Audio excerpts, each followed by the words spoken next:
Hey, hello, and welcome back to my YouTube channel. My name is Tobias, and this is the channel where you always get a dose of Swinglish for each and every episode, along with me talking about music, because that's what's important, right? That's why you're here. And I started out doing one lengthy episode talking about some upcoming releases that I was really looking forward to, along with my recent record purchases. But it turns out to be a really lengthy episode. Lo and behold, I always do lengthy episodes. Try to shorten them down, but it doesn't always work. So what I do for each and every episode, I put chapter points into the episode so you can easily navigate, skip things that you don't want to hear me babble about. So use those, yeah. But now on to me talking about some of the records that I recently picked up. Starting out with this one, which I found at my favorite record shop here in Reading, the Sound Machine. This is Claudia Brucken and Kiss Like Ether. Claudia, more known as one of the members of the Propaganda, the synth-pop German synth-pop band that is from the 1980s. She ventured on a solo career after Propaganda, and this is one of her outstanding singles from that time. And I never saw this one before. It's actually a box for Kiss Like Ether. I do have the normal 12-inch in my collection, but I never seen this one before. I really like the minimalist design of this, so I got really curious. I was like, yeah, I'm gonna pick this one up. And you would think with a box set like this, it would include quite a lot of goodies. So you get the 12-inch, and luckily this was a different remix from the one I already got. So that was great, and that was it. That's all that's contained in this box. A very lavish production for just one 12-inch, but there you go. I just had to check it up later on, so I wasn't missing out on anything. But no, there's no posters, no postcards, anything. It's just the 12-inch in a very lavish presentation. But I love this one, and it's going to look really nice here on one of my shelves. So yeah. And another thing that I picked up was this 12-inch. This is Randy Crawford, as you can see, and it's the track Nightline. This is a track that I'm familiar with. I heard it before, but I never really connected it to any specific artist for some reason. I don't know. I don't know who sang it. I just remember hearing it at some point. And then a couple of weeks ago, I heard it again because I had a playlist going on Spotify. And then when that runs out, they randomly start to play other songs that you might like. And this was one of them. And I was like, yeah, I remember this one, but who is it by? And I was like, oh, it's Randy Crawford. If anyone was to ask me just a month ago, what song do you connect the most with Randy Crawford? I would say Almas. Beautiful ballad that she released. It really tugs on my heartstrings. I really choke up every time I hear that beautiful song, Almas. But that's the only connection I could do with Randy Crawford up until that point. Disgraceful, I know. But now I made amends. I think just a week or so after I heard this song, I actually found it. This used record, and it is, as you can see, the extended version. It is a really good version of Nightline, originally released in 1983, and the B-side does have an instrumental as well. I don't care too much for instrumentals, but there is another track, Last Night at Downsland, and it is a great track. Bonkers, isn't it? Like I said, released in 1983, and now in 2024, I'm rediscovering Randy Crawford, so to speak. So I'm looking forward to delve into more Randy Crawford. I'm sure I heard much more from Randy Crawford without actually being aware it was Randy Crawford. So there you go. Another good one. Another good one is from 1989. This is Dusty Springfield and In Private. This is another 12-inch. I actually bought this one on a 7-inch when it came out, and it's long gone from my collection for some reason. But I got a hold of this one, even better. So I get the 12-inch version, which was a really good remix. And on the B-side, I get the 7 version of it. So there you go. I got them all in one packaging. And of course, produced by the Pet Shop Boys, so you can't really go wrong there. Spectacular production and songwriting, along with Dusty Springfield's wonderful voice. And from some pop and dance over to this one. This came out, I have to check, I think it's 1970. This is the Incredible String Band and an album called Be Glad, for the song has no ending. That's what we need to be glad for. And this is a bit of a weird one perhaps for me to pick up, but I do enjoy discovering new music, different genres and all that. I've been talking about that before. And the reason for this one is not just because sometimes I just pick up the odd record without actually knowing what it is, if it's not too expensive, of course. But this one I actually heard about a couple of weeks ago. I wasn't familiar with the Incredible String Band before, but I was about to say a documentary on YouTube, but it wasn't actually a documentary. It was one of those clips that people do, you know, like got the title, Famous People Who Disappeared and Never Appeared Again. Yeah, and things like that, or vanished. And that one episode that I was looking at did mention the Incredible String Band. And one of their members, Christine McKenney, and I'm sorry about the pronunciation, she's from Scotland. The whole band, by the way, was from Scotland. So she's called Christine McKenney, also known as Christine Licorice McKenney. She was part of this band for 3 or 4 years or so, and then left the group. And the last sighting of her was in the late 70s or the late 80s, some reports say. Basically, she stepped out of the limelight, was never heard from again. Some reports say that, yeah, we actually know what she's been up to and all that, but there's a lot of contradictions to it. So it's a bit of a mystery to that. But what really grabbed me is, like, usually when I hear stories about bands that I never heard of before, I get a bit curious, so this was no different. I went on to Spotify to stream some of their songs, and it's very folky. And they got really famous in the late 60s, early 70s with I couldn't call it folk rock really, from what I heard at least, but it's a bit of a more modern take on folk music. Some people I heard called it folk psych, whatever. It was mentioned in the same sentence, at least, folk and psych. So yeah, and I do have to agree, when I listen to it, there is a lot of the traditional folk music behind the tracks that I was listening to, but also you know, the Celtic inheritance that goes with it. It's a lot of influences behind this, basically. I'm just babbling at this point. But yeah, so more folk-driven music with a lot of experimentation going on in the music itself, because we're talking late 60s here. A lot of experimentation going on within music. That's where we got psych from, I assume. And that is what they are doing. So when I saw this one at the rec shop, and they had 75% off as well, so I was like, it's no brainer. I'll just buy it and we'll see what it is. And it's really fascinating. The first side has a couple of songs, like I said, very folky songs. Some very weird voices as well. I think Christine McKenney or Licorice McKenney did contribute to some of those weird voices where he had a very high-pitched voice and all that. And then the B-side, it's one long track. And I think, well, I don't think, I know it's called Be Glad for the Song Has No Ending. That is the track. It's a full side track of it.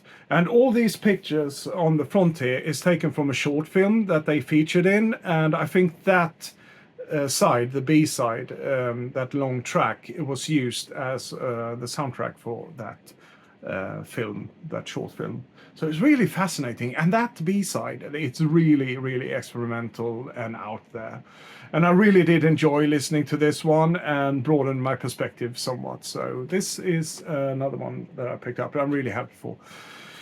And moving on to Sir Paul McCartney and Michael Jackson. This is Say, Say, Say, released in 1984. I highlighted this one in one of my 1984 retrospectives, and I was saying in that time, I'm really sad I don't have this one in my collection, or I think I did, but at least I fought it, because it is a great track, and now I found the maxi single, as it says up here. And that leads me to another thing, because I usually call all the 12 inches maxi singles, or sometimes I do, and that's just the thing I had since growing up in Sweden, because most of 12 inches that we could buy in the stores came from Germany, and they were nearly always marked with maxi single, so every 12 inch became a maxi single in my head. And that's why I'm saying maxi single so much. So yeah, this is a German copy of Say, Say, Say. And it is a good remix of it. I do prefer the original though, but it is a good remix. It's Jelly Bean who remixed it. He had his hand on many remixes in the 80s.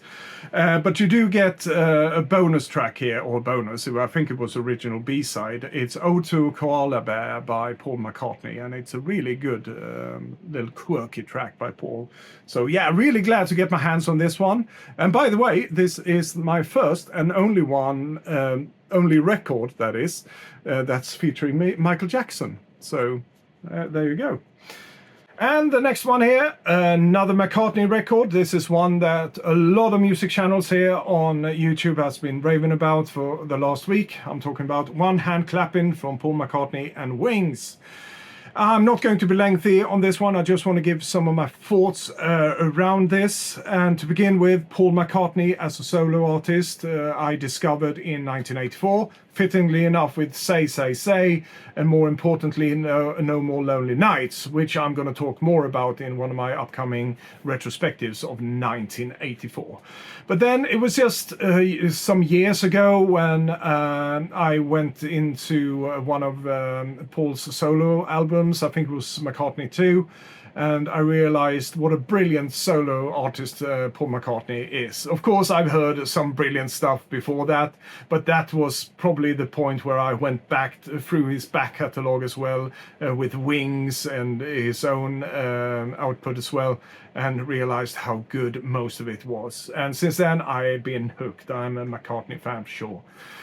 So when this one was announced, I actually pre-ordered it. I had no clue what one hand clapping was. I did read up on it, of course, and the short story is, in 1974, Paul McCartney and Wings, along with a full orchestra, went into a studio to do a live studio recording. So, at least to my understanding, there's no overdubs or anything like that. They just, in one take, basically. Well, there were probably other takes, but they didn't do overdubs and things like that. So, yeah. We'll leave it there to others who knows more about this, but that's it. And the one-hand clapping concept was to be a documentary film that never was really realized. I read somewhere it was shown at once in some version on UK telly or something like that, but and another commenter said no, it's never been shown. Only being bootleg circling around, and the same goes for this album, because the album was never released in 1974. This is the first time we got an official release. There's been bootlegs circling around with some of these takes from one hand clapping sessions. So yeah, now we got an official release. It's been remixed, remastered, and all that good stuff, and it sounds absolutely brilliant. And I want to start out with saying a lot of people have been criticizing this cover, and it's a very sparse cover, not the most interesting cover in the world. They only used one color, that is green, when it says Paul McCartney and Wings. Otherwise, you got this cherubic-like child with one wing here, with just one normal arm and a hand, and that's where one hand clapping comes from. At least that's what I think, because you got one arrow pointing that way and another there, and that just symbolizes one hand clapping. But that's just my take on it. So yeah, it's not the most interesting cover. mostly black and white here, but it is a double album housed in one single sleeve here, a really thick one. It's a really thick cardboard, a very rough surface to it. It's a very reminiscent of some of the promos that I have in my collection from the 80s at least.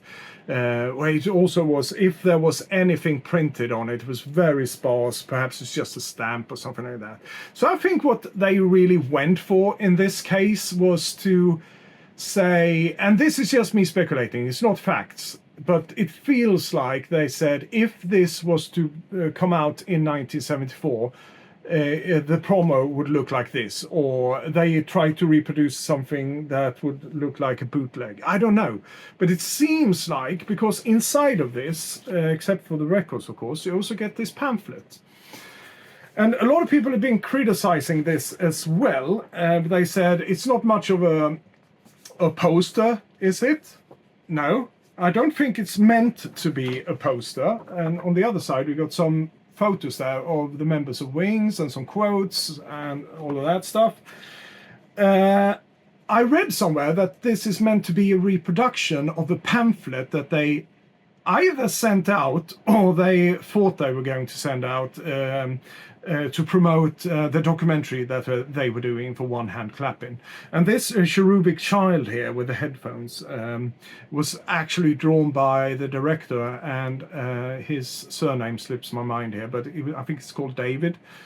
He actually drew this one, and that's why they put it on the cover, I think. So this is just meant to be really basic information. Here are the players, the guys that were recording this. And then, like I said, you got some quotes and some pictures here from the different members of Wings. It's not much information at all, but I think it is a reproduction of what was meant to be. And so is this one, of course, because it was never released in 1974. So if it came out, perhaps it was only to be released as a promo. Who knows? And if that promo was to be released, this is how it would look like. Just me speculating. Anyhow, back to the track listing itself. I'm not going to go through the whole track listing here, but let me say, because this is at the point where they just released Band on the Run. Venus and Mars is just coming up, and Wings Over America, and yeah, it's a very busy time for Wings and Paul McCartney here. So you got tracks like My Love from Red Rose Speedway, which is a beautiful song. I always loved that one. And on this One Hand Clapping session, it's even better, in my opinion, that is, than the actual album track. With that full orchestra, it just lifts things from the mix that that I haven't heard before. And Paul's voice throughout this album, let me tell you, it's just amazing. He was on top here. His voice is powerful. It's just great throughout every single track. You got Bluebird, and another outstanding track that nearly nearly goes beyond the standard album track itself, the album recording. I think this one is probably even better. And the same goes for Band on the Run, the title track. It's a really good one where you got the Moog synthesizer. It's more prevalent in the mix. Other things are lifted from the mix as well that we don't hear on the album, but of course it's not the same recording sessions, I realize that, but the version itself, I think it's so much better. And the same goes for 1985, just mind-blowingly good.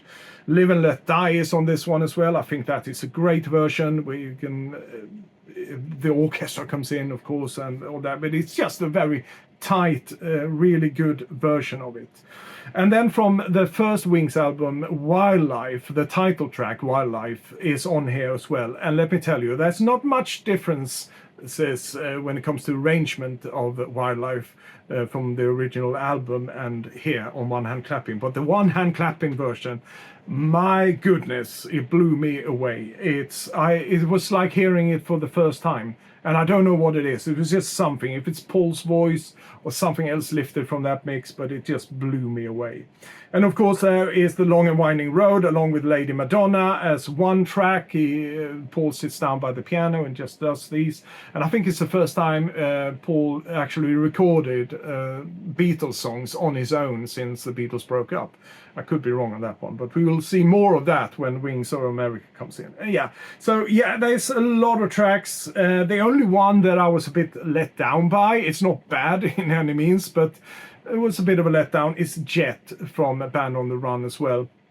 And it's not got that power, that force that the original recording has. It just seems a bit tame here.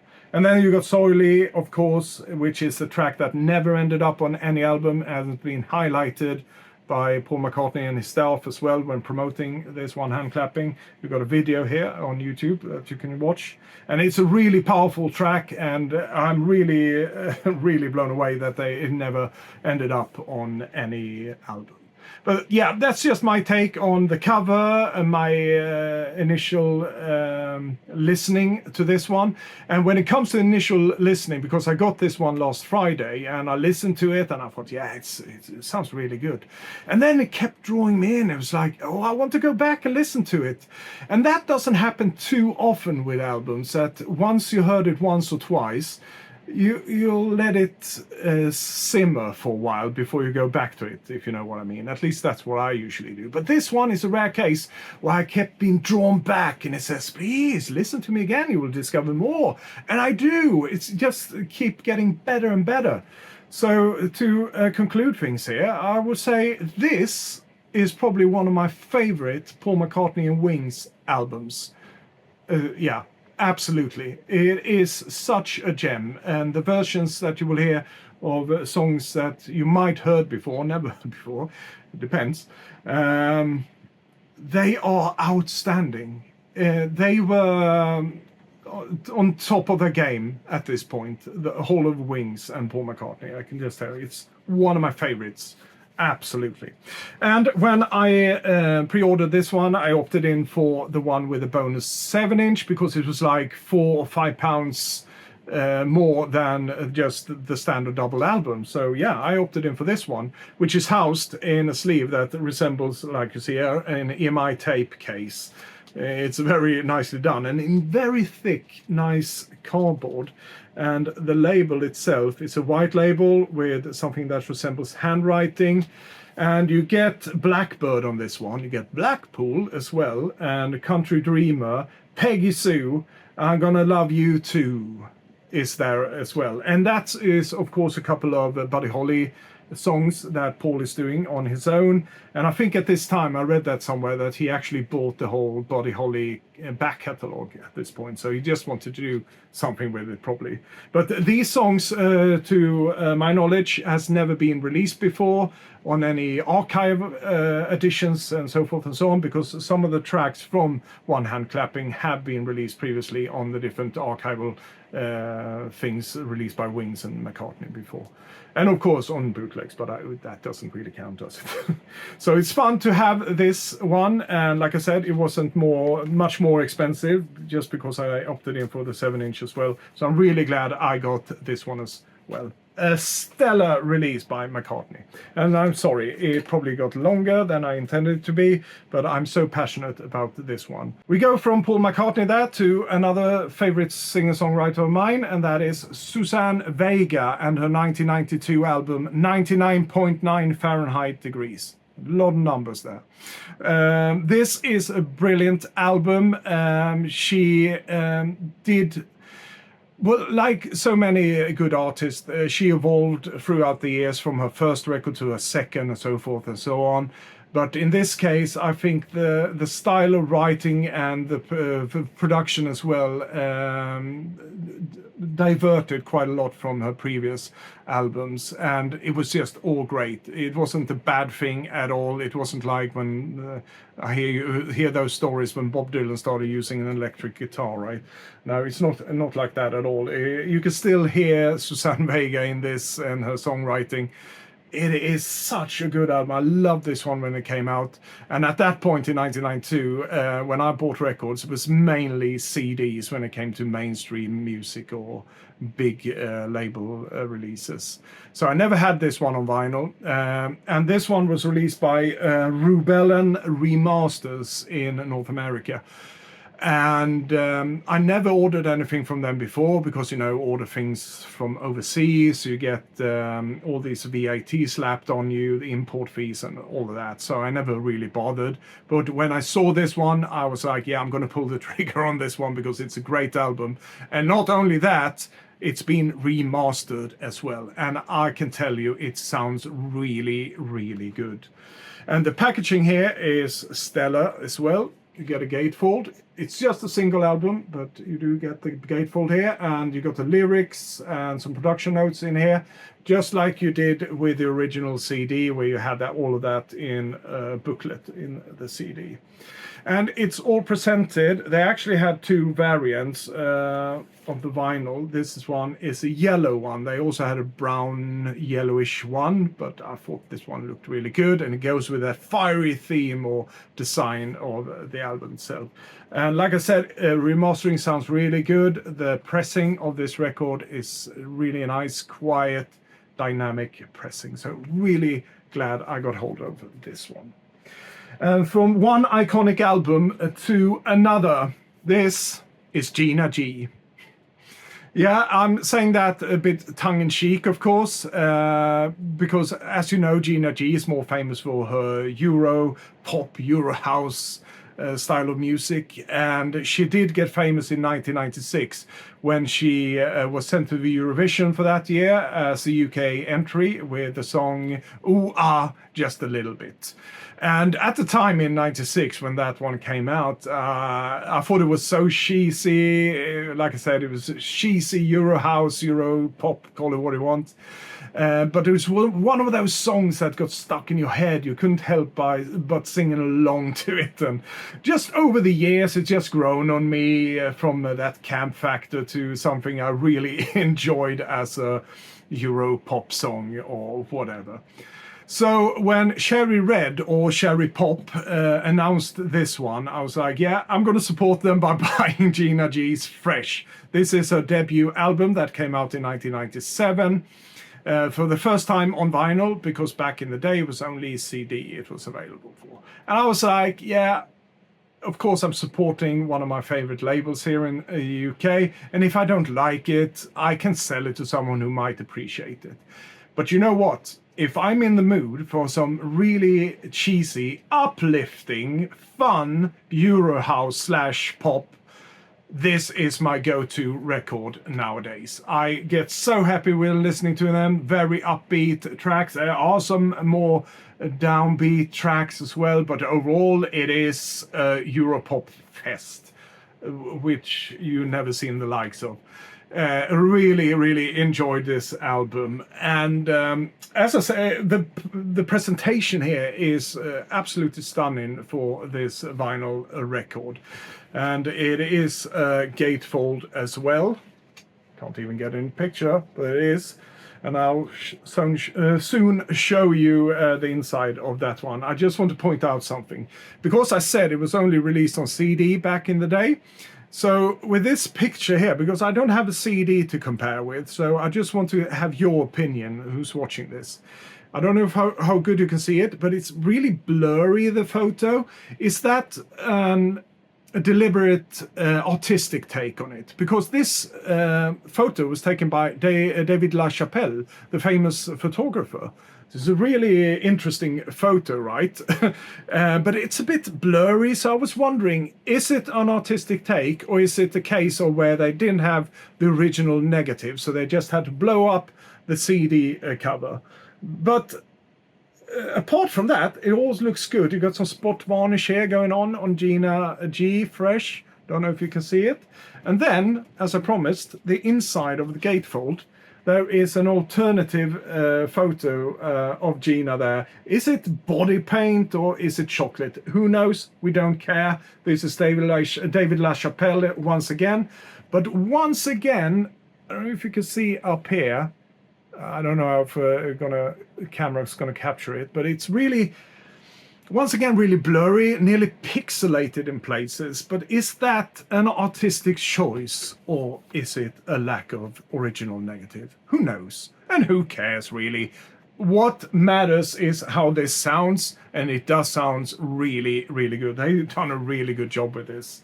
And as usual with new records today, most of them, it comes on a colored vinyl, very fittingly on a purple vinyl here, and the pressing sounds really, really good. Yeah, another outstanding record. So that's Gina G, fresh. And I'm going to round up things here with the last entry, and I'm going to go back to my Record Store Day special that I did here on my channel back in the end of February, it must have been, where I talked about some of the releases that I was looking forward to. Yeah, it was that kind of thing. I was just talking about some of the things that really interested me, and there was only really one record that I really, really wanted on that one, and I wasn't sure if I was going to attend Record Store Day or not. It turned out that I didn't attend a Record Store Day. I made the decision that I'm going to save the money, because if there's only one record that I really, really, really wanted, it's not really worth it. And I said in that episode it would probably be released at a later point outside a Record Store Day, but who knows. So yeah, anyhow, it turns out a very good friend of mine did attend Record Store Day and was kind enough to pick up the record that I really, really, really wanted. And this is it. This is Kirsty MacColl and Titanic Days.